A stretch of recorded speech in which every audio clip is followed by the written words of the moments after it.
Assalamualaikum warahmatullahi wabarakatuh. Dan kepada yang non muslim saya ucapkan salam sejahtera, Tuhan memberkati. Pasti terkabul, wasilah ilmu RDIY. Yuk terus semangat, pasti terkabul. Setuju bapak dan ibu berdoa, saya nggak setuju. Kenapa? Lebih baik baca Quran aja. Karena kalau kita berdoa lagi, belum dikabulin, akhirnya bapak dan ibu mutung. Mutung nggak? Hah? Pastilah. Coba lo ceritain. Lebih bagus baca Quran daripada berdoa sama zikir. Ada gak ayatnya? Iya, jadi ada dua hadis Nabi tentang baca Quran. Yang pertama, barang siapa yang disibukkan dengan Al-Quran, artinya dengan membaca Al-Quran, itu diberikan keutamaan yang lebih oleh Allah daripada orang yang berzikir dan memohon doa. Maka orang yang membaca Al-Quran diberikan keutamaan yang lebih dari yang lainnya.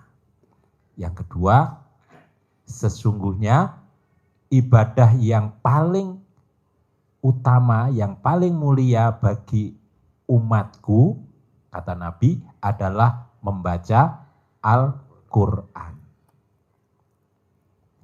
Dan baca Al-Quran itu, kalau di surat Fatir ayat 29, itu salah satunya membuat usaha kita yang dijamin Allah tidak akan mengalami kerugian. Fatir ayat 29. Jadi Allah menyebutkan ada 3 orang yang melakukan apa? Yang pertama, baca Al-Quran. Alladzina yatluna kitaballah, yaitu orang-orang yang membaca Al-Quran. Maka apa? Yang paling bawah, tijarohnya, bisnisnya, usahanya, kegiatan apapun yang dilakukan dijamin lantabur, tidak mengalami kerugian. Kalau usaha kita kok mengalami kemerosotan, kerugian, kebangkrutan, ditipu sana, ditipu sini, maka kita evaluasi. Berarti yang pertama, baca Qur'annya.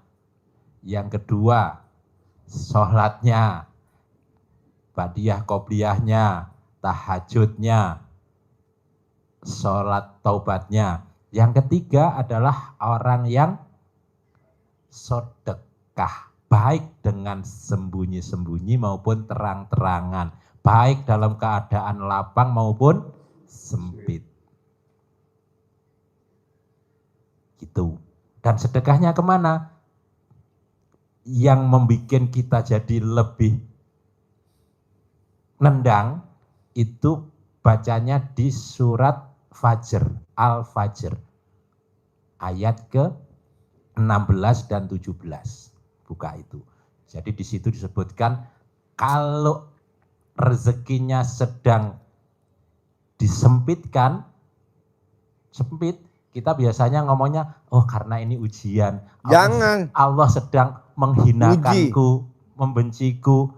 Itu kata di Quran bunyinya begitu, orang-orang yang rezekinya seret itu seperti itu. Ya jangan ngomong gitu. Kata Allah, bukan begitu. Kalla, balla, apa? Bukan begitu. La tukrimunal yatim. Apalkan itu? Kalla balla tukrimunal yatim. Bukan begitu, bukan Allah menghinakanmu, bukan Allah mengujimu, tapi karena usahamu menjadi rezekimu, menjadi seret, menjadi terhambat, itu karena kamu tidak memuliakan anak yatim. Kita memuliakan keponakan, kita memuliakan tetangga, kita memuliakan fakir miskin, kita memuliakan anak terlantar. Kalau bisa nyari anak yatim dulu, Pak. Karena anak yatim tuh dicontohin zaman sahabat Nabi, dia tiap Jumat ngirim 100 ontaknya isinya kurma, madu, anggur, susu ke tempatnya anak yatim. Nah anak yatim juga bapak dan ibu kita prioritasin. Yatim kurung, yatim yang udah umroh, anak yatim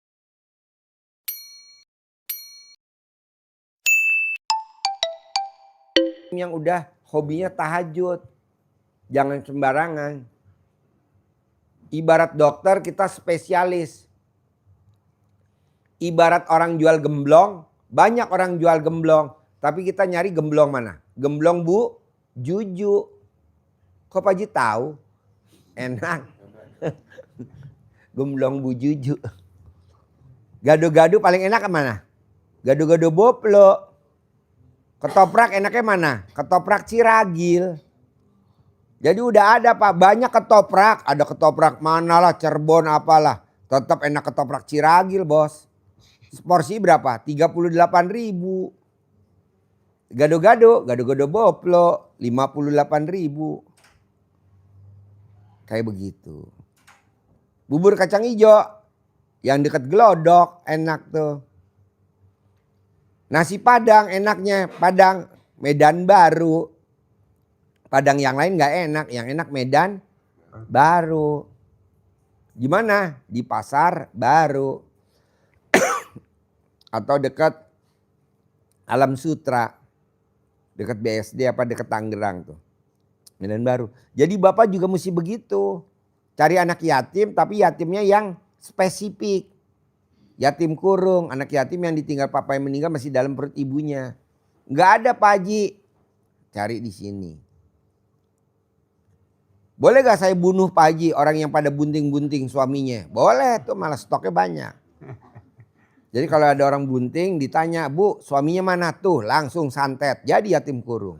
Alhamdulillah. Yatim umroh, yatim tahajud. Spesifik. Jadi kalau Bapak makan rumah makan Padang yang paling enak. Nggak bisa ngalahin namanya rumah makan Medan Baru. Bakso paling enak, bakso kumis. Ada kacang rebusnya sama teh botol. Jadi kayak gitu. Bisa? Oke, sebelahnya. Nama.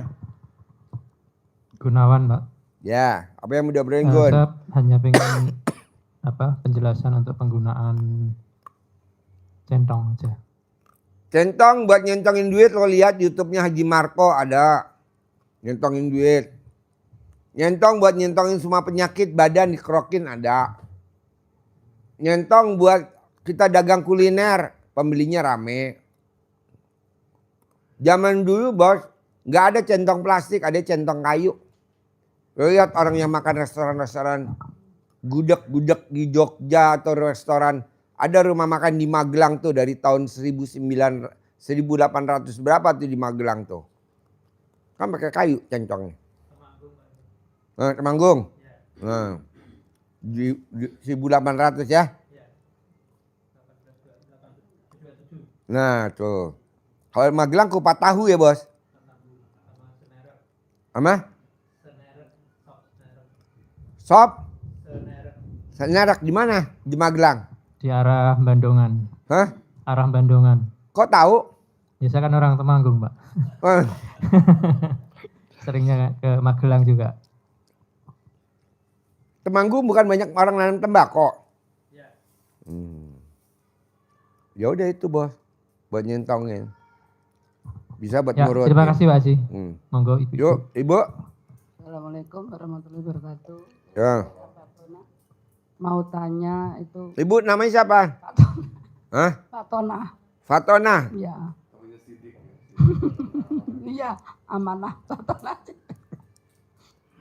Tinggal di mana? Blitar. Blitar. Oh ya. Mau tanya marketing multi level itu apa? Apa? Marketing multi level itu apa riba? Marketing multi level marketing. Mau jualan multi level marketing? Saya itu ditawarin Ikut multi level marketing.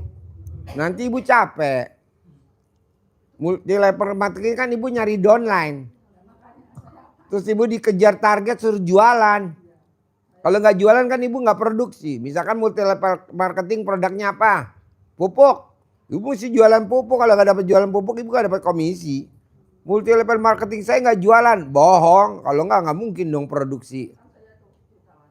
Mana mic-nya, nggak dengar saya. Ditawari itu terus gitu loh. Janganlah, ngapain ngikut multi level marketing?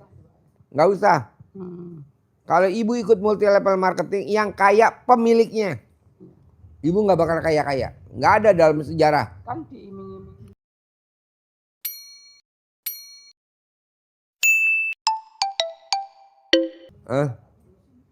Ya namanya orang bu, marketingnya begitu.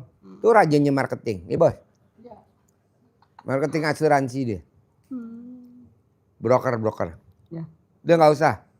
Begitu aja. Assalamualaikum warahmatullahi wabarakatuh. Jadi ibu mendingan bapak meraktekin ilmunya Allah aja. Jadi marketingnya Allah aja. Jadi multi level marketingnya Allah aja. Bangun jam 00, senyum, mandi pagi, tahajud. Paksain baca Quran. Tapi kan kalau orang nggak usaha nanti dari mana uangnya? Kan namanya kalau bangun jam 00, senyum, mandi pagi, tahajud, nggak usaha. Duitnya dari mana? Lo cerita. Imam Syafi'i sama? Coba cerita. Ya rezeki itu ada yang Dicari, dicari, ada dan yang mencari. ada yang mencari. Rezekinya nyari kita. Dari kita. Jadi kalau tadi membuka di statusnya Pak Haji yang terbaru tadi, nah itu didengerin, nah itu praktekin. Duit nyari kita. Dari kita. Nah kalau semangat yang ada ini kan Imam Syafi'i dan Imam Malik ini kan tokoh mazhab yang dianut mayoritas bangsa Indonesia, Imam Syafi'i. Nah, tentang rezeki ini kontradiktif, berbeda pendapat antara Imam Syafi'i dan Imam Maliki. Walaupun akhirnya Imam Syafi'i juga mengakui apa yang dipandang oleh gurunya. Menurut Imam Syafi'i, ini adalah muridnya Imam Maliki yang sangat cerdas sehingga sering terjadi dialog. Bahwa untuk mendapatkan rezeki itu harus diburu, harus dikejar, harus diusahakan, harus dengan bekerja. Kalau tidak bekerja, kalau tidak diusahakan, maka rezeki itu tidak akan hampiri kita, tidak akan mendatangi kita. Gurunya menyampaikan iya, tidak menyalahkan, tapi iya, tapi tidak harus. Iya, tapi tidak harus. Karena rezeki itu ada yang Allah hadirkan kepada kita. Nah, deadlock, buntu. Maka Imam Syafi'i keluar. Ketemu orang yang lagi panen anggur. Maka Imam Syafi'i bekerja memanen anggur, memetik, mengangkut. Akhirnya selesai panennya, dapatlah upah, dapat anggur. Berbangga dong. Apa yang membuat Imam Syafi'i berbangga, berbinar-binar? Karena pendapatnya yang bukan sekedar anggurnya yang dia dapat, tapi pendapatnya terbukti. Kalau saya tadi tidak bekerja, saya tidak akan dapat anggur. Maka dengan berbangga hati, bawalah anggurnya kepada gurunya lagi, Imam Maliki. Alhamdulillah Syekh Guru, ini tadi saya bekerja, ditekan kata-kata kerjanya untuk menunjukkan bahwa pendapatnya itu yang benar, sehingga saya dapat anggur. Ini anggurnya hasil kerja saya. Ini untuk saya kasihkan. Maksudnya mau merendahkan, pendapatmu salah. Tapi kan gak sopan begitu kan ya, pendapat saya yang benar. Tapi dia sampaikan begitu. Apa reaksi dari gurunya? Alhamdulillah. Habis ngaji, habis ngajar, tadi saya duduk ngebatin, kalau siang-siang begini makan anggur, enak kali ya. Alhamdulillah baru saja saya ngucap, kamu datang bawa Anggur. Alhamdulillah saya tidak harus keluar, tidak harus bekerja, saya di sini saja. Apa yang saya hajatkan Allah datangkan. Apa kata Imam Syafi'i? Yaudah diam. Realitanya begitu. Maka iya, benar. Rezeki